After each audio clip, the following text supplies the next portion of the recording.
জুজু পাত্রতুরু আসসালামু আলাইকুম, সবাই কেমন আছেন? তো আজকে আমি একদম আমাদের পাহাড়ে পার্বত্য অঞ্চলে যে কমলা চাষ হচ্ছে এই কমলা বাগানে আজকে আমি ঘোরার জন্য আছি। তো ঘুরতে এসে আমি আজকে এখানে দাদাকে দেখতে পাচ্ছেন। তো দাদার সাথে আমি আজকে বিস্তারিত আলোচনা করব। তো দাদা, আপনি যে এই কমলা বাগানটা করছেন, মানে কমলা বাগানটা কেমনি আসলে আপনার মাথার মধ্যে কেমনি আসলো, যে কেমনি উদ্বুদ্ধ হলো আপনার মাথায় যে আমি ওই যে ইউটিউবে এই কমলা ভিডিও দেখতাম আর কি, বাগানে ভিডিও, মানে ওই ভিডিও দেখতে দেখতে শুরু হয়েছে বাগানটা আস্তে করে।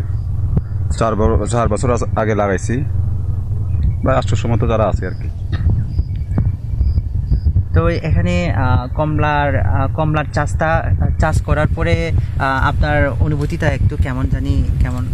হ্যাঁ, খুবই ভালো। তো মানে টাকার সাথে আমি শান্তিটা বেশি লাগে, জি, মনে শান্তি আর কি। জি জি।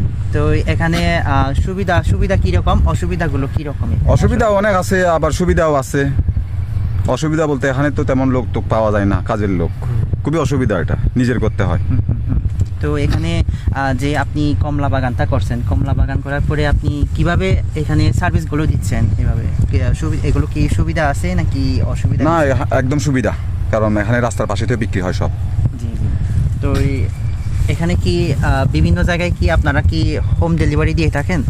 আমি না, ওই যে যারা কিনছে এরা দেয় আর কি, ওই যারা কিনছে ব্যবসায়ীরা এরা দেয় হোম ডেলিভারি।